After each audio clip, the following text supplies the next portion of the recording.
Good morning, it's David Weegenaar here. It's the 12th of March. Right, it's the 12th of March 2017. This is a game I've just played like 20 minutes ago, so this is another new game that I've played, and who knows, my opponent is 1800 and something and I'm black, and anyway, who knows, it could be a 4-year-old or something, and I'm thinking, yeah, I've been 1800, which is pretty cool, you know, but it could be a 4-year-old, who knows, or 3-year-old girl, or something like that, I don't know. But anyway, here's this game today, and see, the thing with when they do a diversionary move like G3 in this case, you still continue on in what you're doing. Don't let their play change yours. You have to watch their play, but you know, just keep on. And now I play a bit immaturely here actually, as I play this knight move soon too early. Here I play it here too early. Now I believe that white can play CD5, and like I believe that white can play here now. New variation, and queen here, and black's hassled.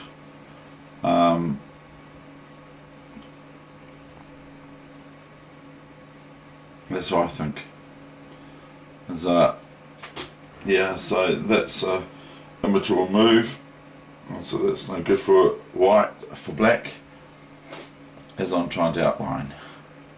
Is now what do I do about my D pawn on D5, and plus, like as of the other game I gave yesterday, white's threatening knight takes and pawn takes is the only way I can take back, and bishop takes, and I can't take back because of the pin on the pawn from the queen on B3 and my king on G8. So that would be a bit embarrassing actually, to be honest.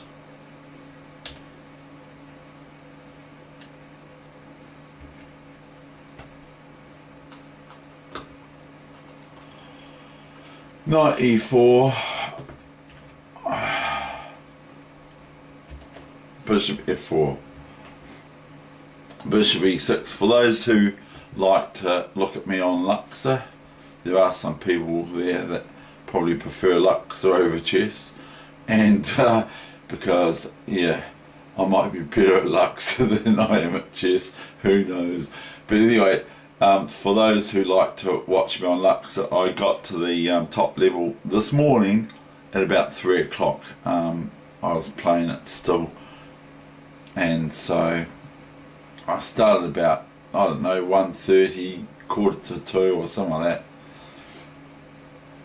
and then I started videoing it when I got to level, the second last level. Anyway, we're doing chess, aren't we?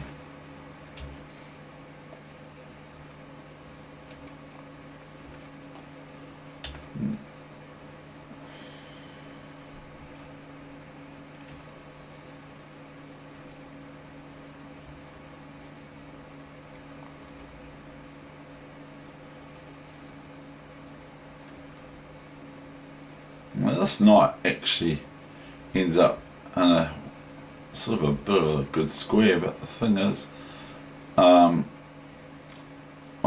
should prepare for it right now. I play bishop here, bishop there, and then F4, you see. So it's actually no good for their bishop, but it's quite reasonable what happens, because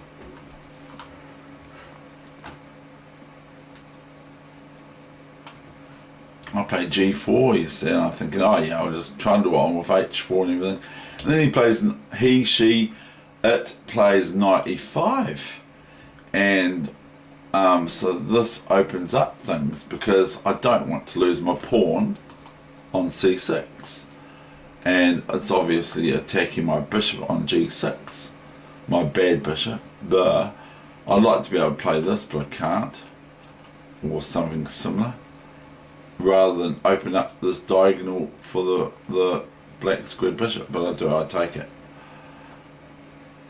Now maybe I should go knight e5 here, and then bishop g5. So maybe I should play knight that takes, and bishop g5. Maybe that's better than what I played, but I don't think that it was really that good what I played. But it might be okay. Don't know. I don't think I'd get away with it.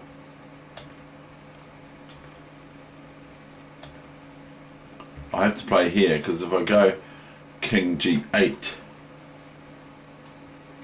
if I take this, then it's pretty bad. I'll show you what happens.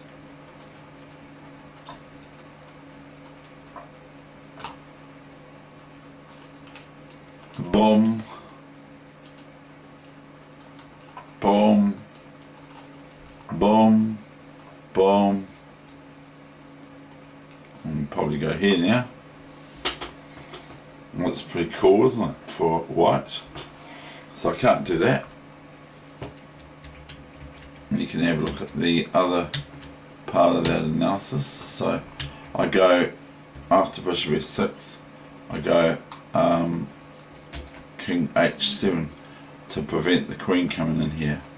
The queen comes in, but not where I don't want her.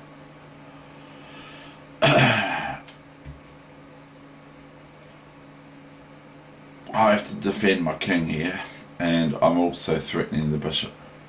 Now I think that now white should play something like this and here to station the bishop here. That's probably what I would play. But he plays queen h4. It plays queen h4. I just enjoy this.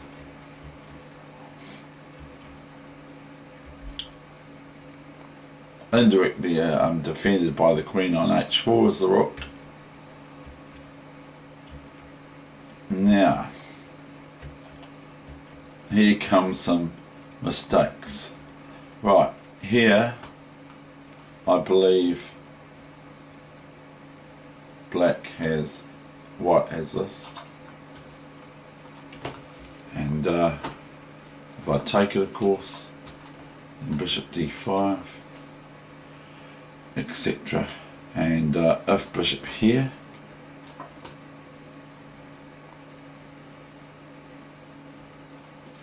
then this bishop just takes here. And then they got these pawns trundling down here, so they got pretty good compensation, if that's the right word. It might not be compensation, it might be just they've got a pretty won game, who knows.